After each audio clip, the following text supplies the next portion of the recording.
उद्धव जी को समझ नहीं आ रहा था कि व्रज को याद करते ही प्रभु की आंखें क्यों बह निकलती है।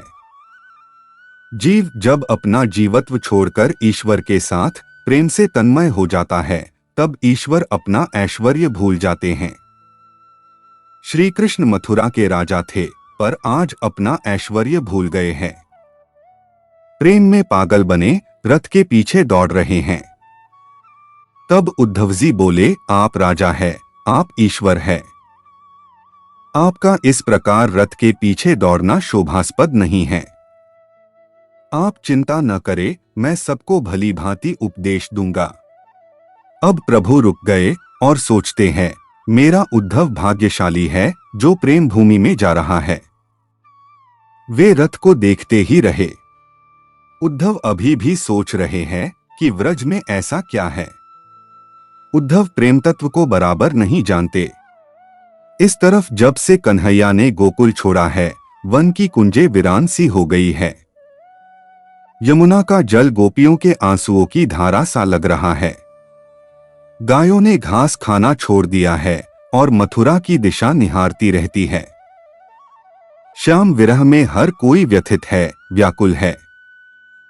जब से कन्हैया मथुरा गया है, नंद यशोदा ने अन्न का एक दाना भी मुंह में नहीं रखा है। जब तक वह वापस नहीं लौटेगा, हम नहीं खाएंगे। उन्हें न रात को नींद आती है और न दिन को चैन। यशोदा जी सोचती रहती थी कि कन्हैया जब लौटेगा तो मैं उसे गले लगा लूंगी और गोद में बिठाकर भोजन कराऊंगी। उसे खिलाकर ही मैं खाऊंगी। घर की हर चीज कन्हैया की याद दिलाती थी। नंद यशोदा इस प्रकार लाला की याद में डूबे रहते, आंसू बहाते रहते और परस्पर आश्वासन देते थे। यशोदा जी आंगन में बैठे हुए नंद को उलाहना दे रही है। आप ही के कारण लाला ने व्रज छोड़ा है। आप उसे गायों को चराने के लिए भेजते थे। वह मुझे कहता था कि उसे अन्य गोप बालक नचाते और दौड़ाते हैं। व्रजवासी उसे ठंडी रोटी खिलाते थे। सो वह परेशान होकर रूठ गया और गोकुल छोड़कर चला गया। वह गायों के पीछे दौड़ दौड़कर थक गया, सो चला गया। व्रज से जाते समय उसने मुझे वापस आने का वचन दिया था। मेरे आंसू वह देख नहीं पाता था। जब भी मैं रोती, वह बड़े प्यार से मुझे मनाने लगता था। आज वह ऐसा निष्ठुर क्यों हो गया है? मथुरा के लोगों ने कुछ जादू टोना कर दिया होगा।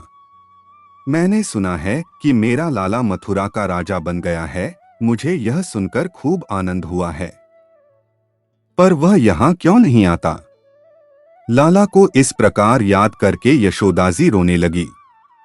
तब नंदजी कहने लगे कि मैंने कब गायों को चराने के लिए उन्हें भेजा था।